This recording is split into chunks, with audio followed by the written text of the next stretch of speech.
el programa de hoy recorreremos distintos pueblos del archipiélago canario que albergan historias peculiares de origen, estacionalidad o evolución como caserío, poblado o pago. Determinados hechos o necesidades han marcado un destino distinto para estos humanizados rincones señeros. La majestuosa belleza inspiradora de estos lugares atrae hasta ellos a lugareños y visitantes que solo buscan esculpirlos en sus tostadas retinas. Bajaremos al Pozo de las Calcosas, un aislado pueblo costero de la isla del Hierro que entra en ebullición en verano y descansa en invierno. Las piscinas naturales son un gran atractivo de baño y fotografía para los más intrépidos visitantes. Nos adentraremos en el macizo de Anaga para ver la vida entre perpendiculares riscos y valles. Tacanana vive con el Monteverde en sus cimas y con los furiosos rompientes en sus costas. Pueblo con una importancia comarcal en la historia, que perdió demografía y también la institución municipal. Visitaremos el pueblo del interior gran canario de Acusa Seca, donde la línea de la vida no se ha roto desde los antiguos canarios hasta la actualidad. Una peculiar vida troglodita en un entorno de montañas sagradas. Llegaremos al segundo núcleo urbano de la isla de la Graciosa, Pedro Barba, que en la actualidad es un destino vacacional para unos pocos elegidos, pero que en el pasado fue un pueblo con humana población residente.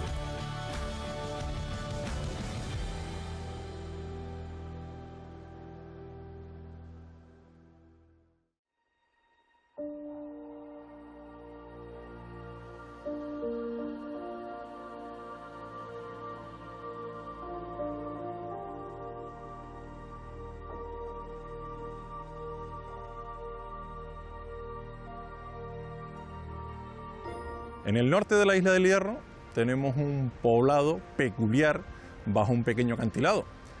Es un pueblo construido a base de piedra de volcán labrada y techos de madera y colmo. Es el Pozo de las Calcosas.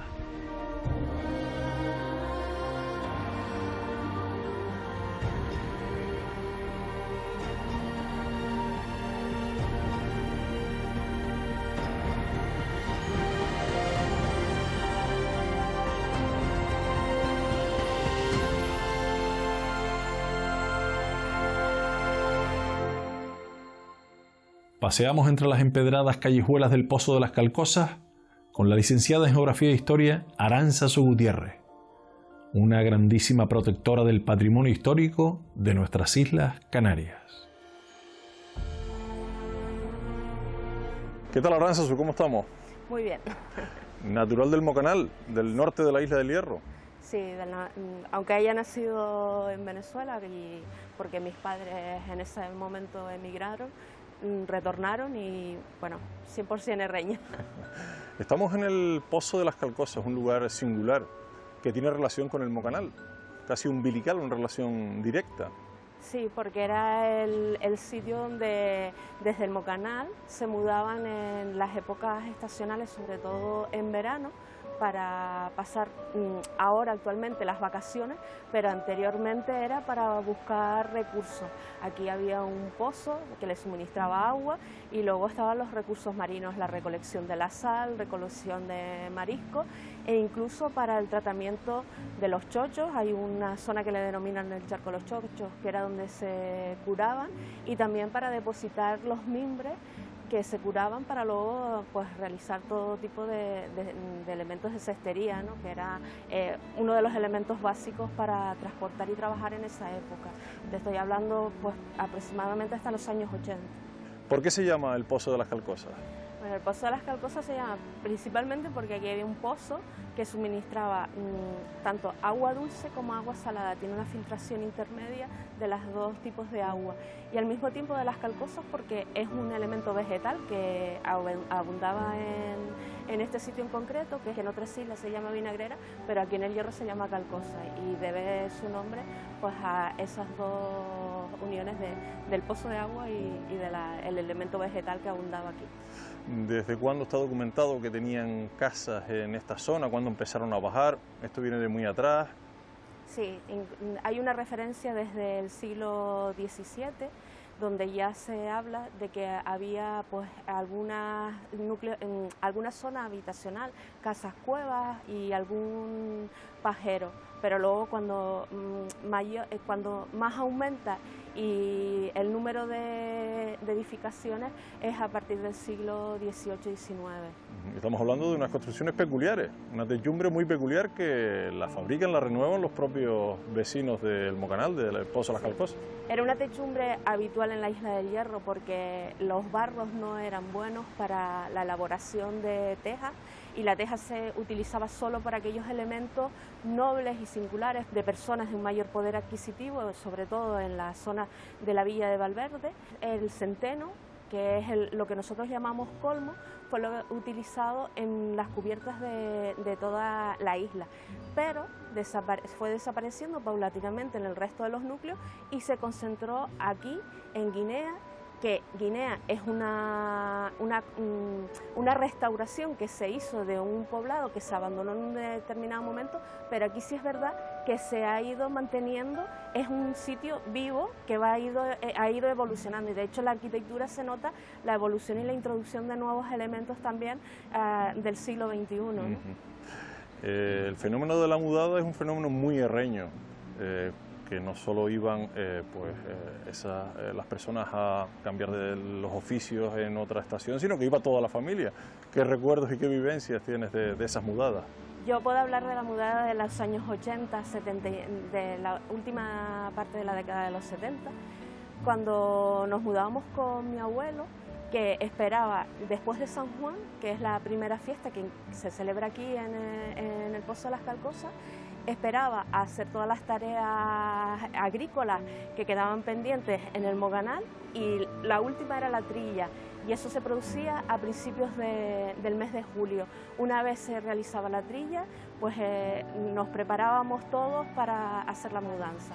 Y aparte de bajar y hacer esas actividades de verano, también de búsqueda de recursos, también era un lugar de diversión, de esparcimiento para los más pequeños de la casa, ¿no? Porque aquí tenemos unas piscinas increíbles. Sí, era el lugar para aprender a nadar y aprender a pescar con una caña que encontrabas por ahí, que le ponías un nylon y un anzuelo y cogías burgados como carnada para pescar pescaditos pequeños. Y luego para el tema de recoger la sal, que para nosotros era un entretenimiento con la cuchara de aluminio en aquella época, intentando que no se mezclara con la suciedad y ellos diciéndonos cómo las recogíamos. Esos eran los elementos así recreativos de aquel momento. Pero aquí en el Pozo de las Calcosas hay algo muy singular que se produce la víspera de San Lorenzo. Aquí se hace una hoguera la víspera de San Lorenzo y esa noche todas las cosas se cambian de sitio. Entre los vecinos, los de la parte alta del Letime bajan a la parte del Pozo de las Calcosas y la gente del Pozo de las Calcosas baja arriba y cambia las cosas de lugar. Y las primeras, pues ahí hay una anécdota, porque había un señor que era la primera vez que lo veía y pensaba que le habían robado. Y no es un tema de robo, es un tema de traslado, de movimiento de las cosas, que la gente ahora lo que hace es recoge sus cosas ese día para que no se las cambien de sitio. Pero te podías encontrar desde una gallina, porque la gente cuando hacía las mudanzas bajaba también los animales, el cochino, las gallinas, el perro, con todos sus enseres. Pues historia curiosa la de este Pozo de las Calcosas. Pues Arantzazu, muchas gracias por el ratito. Muchas gracias a ustedes.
El macizo de Anaga es un territorio montañoso con un alto número de especies endémicas, siendo de los de mayor biodiversidad de toda Europa.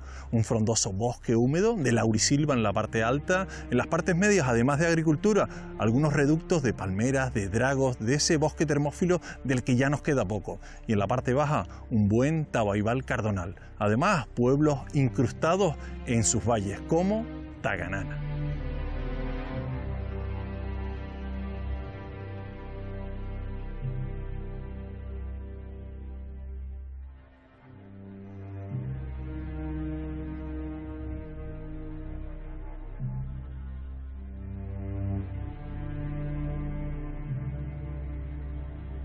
Taganana es un pueblo que conserva una fuerte identidad.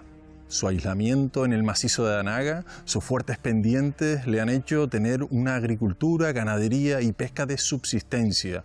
Aquí se fusionaron la cultura guanche y la cultura de los colonos. Tuvieron economías de un auge grandioso, como fue la caña de azúcar o la viticultura. También incluso llegaron a ser un municipio independiente. Aún hoy, sin serlo, Taganana es un pueblo con identidad.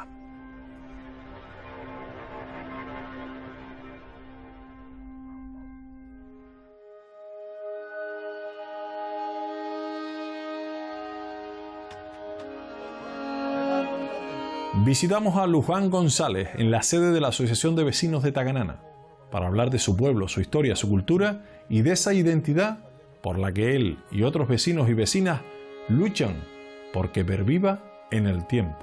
¿Qué tal, Luján? ¿Cómo estamos? Buenas tardes, estamos bien. Aquí en un entorno privilegiado, Taganana, su pueblo natal. Sí, bueno, yo creo que, como se suele decir, hay lugares quizás mejores en el mundo, pero yo siempre he dicho que para mí mi sitio en el mundo es este. Hay gente que se pasan toda una vida buscando su lugar en el mundo y yo creo que lo encontré desde que era pequeño. Taganana tiene una identidad propia como pueblo. De hecho, pues esta vida entre riscos, esta vida relativamente aislada, porque la carretera tampoco es que tenga tantos años. Bueno, sí, no, exactamente. La carretera es de los años del 65, más o menos. Llegó a Taganana, pero tardó casi, se puede decir, casi raspando los 100 años en llegar, desde que se empezó, en 1800 y pico. Ese aislamiento pues da una cierta identidad que todavía conservan como pueblo. Sí. ¿Desde cuándo tenemos referencia a Taganana? Bueno, probablemente el topónimo sea indígena. Claro, sí. Pero ya desde 1496 ya se habla de unas incursiones que hacen los españoles o los castellanos a estos valles. De secuestrar niñas, de hecho, Cataiza, que no es solamente una canción, sino también están en los archivos de Valencia, donde relata que fueron, en este caso, secuestradas en esta zona, y fue por esa época. Entonces ya se hablaba de Taganana, y claro, se hablaba, digamos, de cara a la historia escrita, pero la historia no escrita nos dice también que Taganana ya existía como lugar habitado, pues desde hace a lo mejor, pues, yo qué sé, 2000 años. Claro, que tenía el Mencellato de Anaga. El Mencellato de Anaga, y este valle se cree que era el auchón más importante, o sea, como el clan más importante de toda Anaga. También es verdad donde había mucha cantidad de agua, donde la tierra era muy fértil, donde había mucho pasto para el ganado, y eso hacía que los guanches pues se sentaran aquí, y el que mejor auchón tenía, el clan más poderoso, era el que gobernaba. ¿Vale? Y de esa sociedad pues pastoril que explotaba los recursos del monte, porque aquí tenemos uno de los montes de mayor biodiversidad de Canarias, el monte de Anaga. Se pasaron a cultivos nuevos que fueron introducidos, y aquí tuvo auge ciertos cultivos. Sí, la caña de azúcar, sobre todo ya en 1506 se abre el camino del Monte de las Vueltas, que es el camino real que va hasta la laguna, y también se empieza a hacer el molino de la caña de azúcar. Seguidamente, ya en 1525, por Tachero, se empieza a exportar vino y azúcar, ya en esa época, 1525. Taganana además fue municipio independiente. Claro, sí, Taganana, como todos los pueblos de España, que hasta 1812 eran pueblos reales, o sea, tenían alcaldes reales. Empezaron, cuando la Pepa, la Constitución de Cádiz, pasó de ser un ayuntamiento real o se llamaban consejos, más bien, a ser un municipio, como todos los pueblos, porque antes de ahí no había constitución y los municipios no eran como tal, sino se les llamaba villas y tal. Pues resulta que tuvo ayuntamiento constitucional hasta 1800 y pico, que por diferentes motivos, sobre todo nuestra desgracia y nuestra suerte, fue haber sido un sitio de mucha cantidad de agua. Y la desgracia es estar relativamente cerca de Santa Cruz y que ansiaran esas aguas. Entonces, qué nada mejor que, digamos, absorberte para que el agua pueda llevársela sin... Pero fue municipio, perdió la municipalidad y volvieron a tenerlo durante un tiempo. Se volvió otra vez a luchar, se consiguió de nuevo el ser municipio y se perdió. Resulta que la primera vez que se perdió, los tagananeros y tagananeras, pero sobre todo, claro, eran los cabezas de familia, que eran los que firmaban en aquella época, básicamente. Le escribieron una carta a Isabel II pidiendo que se restituyera de nuevo el ayuntamiento en Taganana. Pero como Isabel II, pues, a ver, lo que pasa, el gobierno, lo que fuera. Cuando echaron a Isabel II y vino el sexenio revolucionario, lo que hicieron fue reunirse la gente del pueblo, los cabezas de familia, y dijeron, ya somos municipio otra vez. Mandaron una carta a Santa Cruz, la Junta Revolucionaria que estaba en Santa Cruz aceptó y durante mucho tiempo después volvió a ser municipio, ¿no? Se perdió de nuevo y se volvió otra vez a luchar y se consiguió una junta de administración que duró hasta el 36. Y cuando la guerra y todos los temas de la guerra, pues barrieron con eso. Pues Luján, muchísimas gracias por este ratito. Pues nada, gracias a ustedes por venir a Taganana y nada, y espero que ahí lo hayan disfrutado. Salud. Igualmente. Taganana tiene en la actualidad unos 520 vecinos. Pertenecen al municipio de Santa Cruz de Tenerife, distrito de Anaga. Se le considera la población más antigua del macizo, con documento de reparto de tierras a colonos en 1501, aunque evidentemente los guanches ya vivían en este territorio que pertenecía al menceyato de Anaga. En la actualidad nos quedan muchos vestigios del mundo aborigen.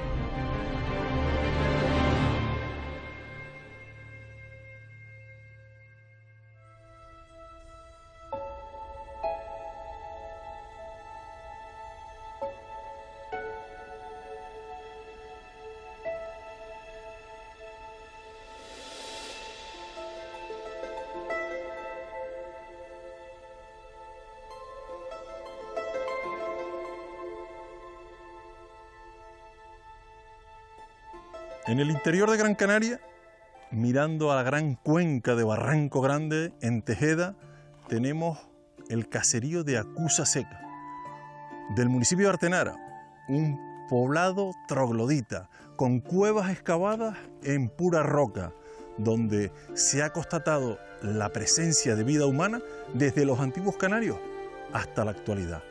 Es un balcón abierto a las montañas sagradas de Gran Canaria.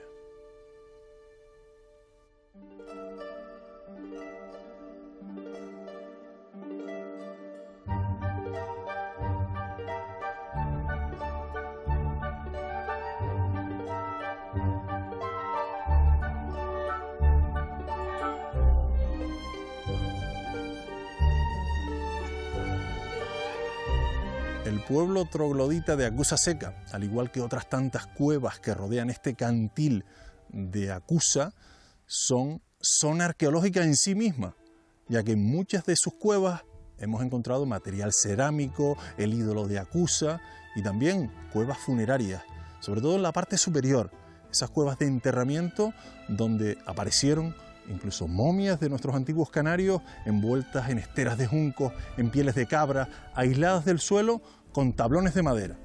Un lugar de una importancia de vida y de muerte desde el mundo de los antiguos canarios hasta el día de hoy.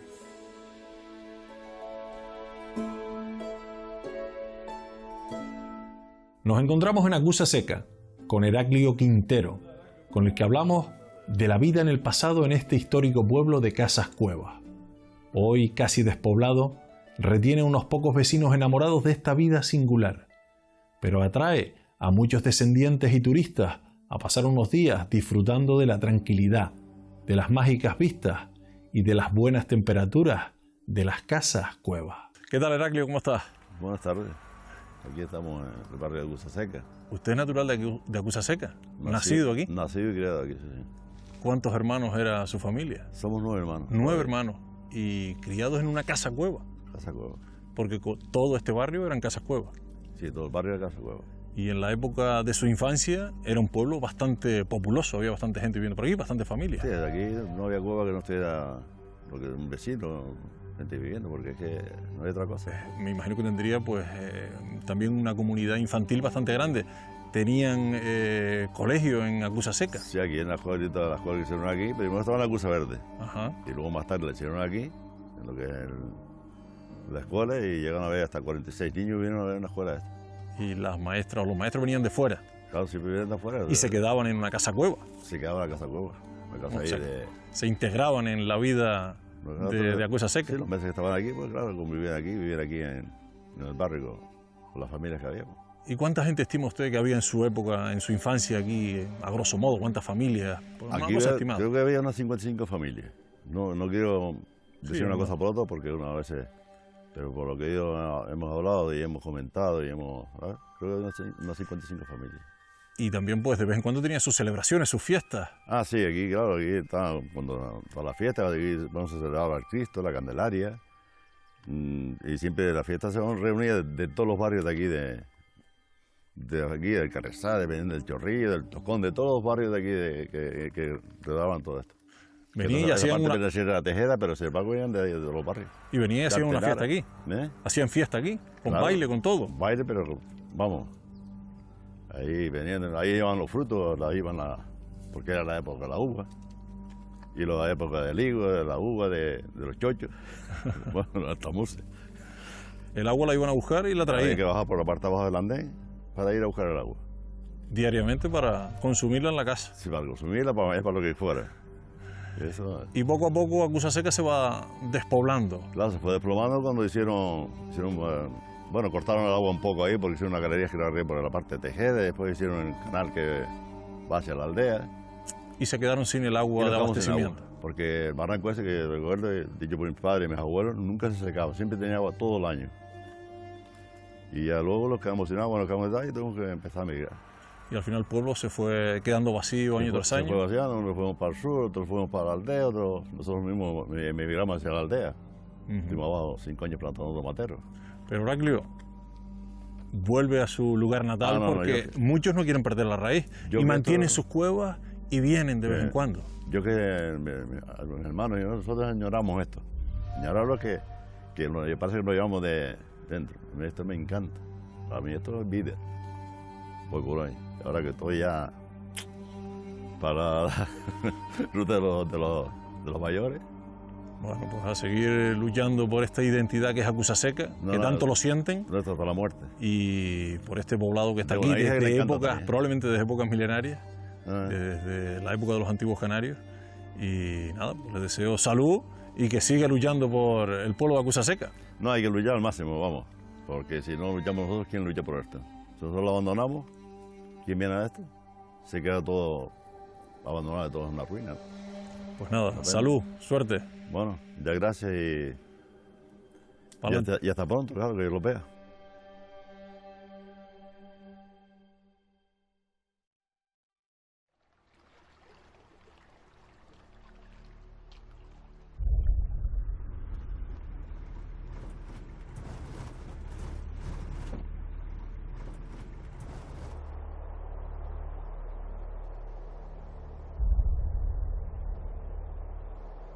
La isla de la Graciosa está habitada de forma permanente desde finales del siglo XIX, cuando algunas familias se desplazaron desde Lanzarote a la octava isla a través de una convocatoria de empleo para una factoría de salazón de pescado.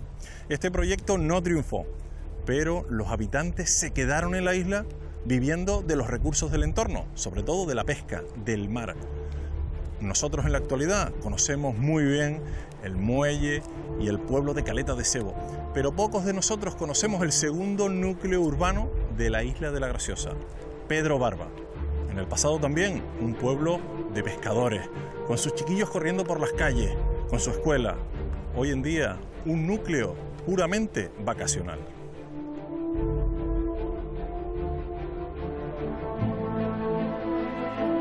Unas décadas después de fundarse Caleta de Sebo, llegan otras familias procedentes de Lanzarote a fundar Pedro Barba, que pronto adquiere un nivel poblacional alto. A mitad del siglo XX tenemos ya en torno a 100 personas viviendo en este lugar.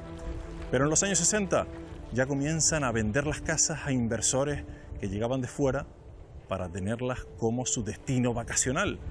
Y es la familia Morales la última que sale de este pueblo en el año 1968.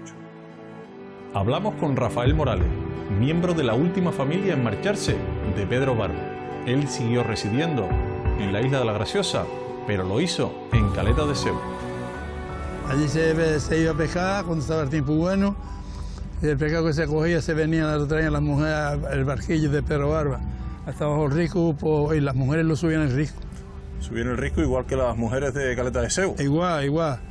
Y cuando no se podía ir por allí, pues de Pedro Barba venía el barquillo. Hasta allí veníamos caminando de Pedro Barba hasta que esta caleta estaba y salía un barquillo de aquí para Abajo Rico, para ir para Abajo Rico para llevar a buscar comida, porque pescado no íbamos a traer de allá para acá. Los que vinieron a Pedro Barba se siguen distinguiendo o se integraron aquí, sí, como sí, gracioseros más, o siempre se dice esa familia es de los de Pedro Barba. Sí, se está discutiendo, los otros discutimos y dicen, este es de Pedro Barba. Se sigue manteniendo, sí. Y no les quedó esa magua de dejar el pueblo atrás. Muchos dicen, si ojalá yo viviera en Pedro Barba, yo a veces les digo, por lo que no van. Bueno, pues aquello se vino abajo, se abandonó, seguía. Los que compraron fueron esa gente que tenía perras y tenían como el medianero, como decía el otro, sí. y eso se fue viniendo abajo y la escuela me parece que está medio abandonada. Lo que hicieron allí fue, cuando lo compraron fue muy jengibre, había un barranco, le decimos el barranco a la vista, y fueron haciendo aguadas, haciendo un trozo a lo mejor de 20 metros, tapaban con viguetas que llegaba como de aquí a los barcos rojos aquellos. Y eso todo, la última vez que yo fui me dio por caminar y estaban en el techo, se vieron las vigas abajo, pues no había mantenimiento. ¿Y allí tenían un muelle bueno para desembarcar? No. Allí se desembarcaba. Cuando vivíamos nosotros, allá arriba en Pedro Barba, las mujeres que llevábamos de aquí de Bajo Rico, a Pedro Barba, los barquillos las llevan acá al hombro y caminamos, el barquillo llevaba el agua por aquí, porque si no encallaba, las llevamos en tierra, las llevamos a los pies en tierra. Y así nada fue en la vida. Entre chicos y grandes, me parece que eran unos 66 personas, y después se fueron en la escuela se hizo cuando el franquismo, ahí había unos 24, 25 niños. ¿El nombre correcto, Pedro Barba o Casas de Pedro Barba? No, ¿Cómo dice usted? Yo siempre lo he oído nombrar Pedro Barba. Pedro Barba. Pedro Barba. ¿Y nunca se preguntaron por qué se llamaba Pedro Barba el pueblo? No, eso no es lo que no. Lo que le preguntamos allí, que dónde venía, porque unos decían que venían de Recife, los primeros, otros se marchaban, me marchaba, a lo mejor yo, venía usted, venían de Arrieta hasta de Caleta Famara. Las familias que vienen allí eran de Arrecife, Arrieta y Caleta de Famara. Los Morales son de la Caleta Famara. Sí. Que antes no era Caleta Famara, antes era Caleta de la Villa. Sí. Caleta de Famara lo llaman hoy. Es hoy en día, sí. Entonces sabía el origen de Pedro Barba, de la familia, de dónde llegaron. Sí, los Morales, los otros le decimos los caleteros. Aquí debajo, en la casa donde iba aquella gente para allá, ahí vivía una gente que son Morales, que eso dice que eran de la caleta, de la Villa de Teguise. Y los Morales que te escuchó eran de Son. Y después allá cuando se juntaron y después lo fuimos separando porque ahora los de la Caleta Famara, los Morales son Morales está vivos y yo soy Morales Betancourt. Los Betancourt son de la villa. Ajá. Pues muy bien, Rafael. Salud, que es lo importante. Gracias, hermano, que igualmente, hombre. Cada rincón poblacional de nuestro archipiélago canario, ya sea un pequeño grupo de casas aisladas, o un grupo de casas cuevas, o efímeros núcleos de viviendas concentradas, encierran historias y personas unidas a esas localidades. A veces nos sorprende el topónimo asignado a 2 o 3 casas habitadas. Incluso cuestionamos la definición como pueblo para un núcleo no habitado en la actualidad. Pero todos tienen historias, corazones y vivencias. Pequeños distritos de nuestra singular geografía isleña, donde la curiosidad del pueblo es hoy sugestiva.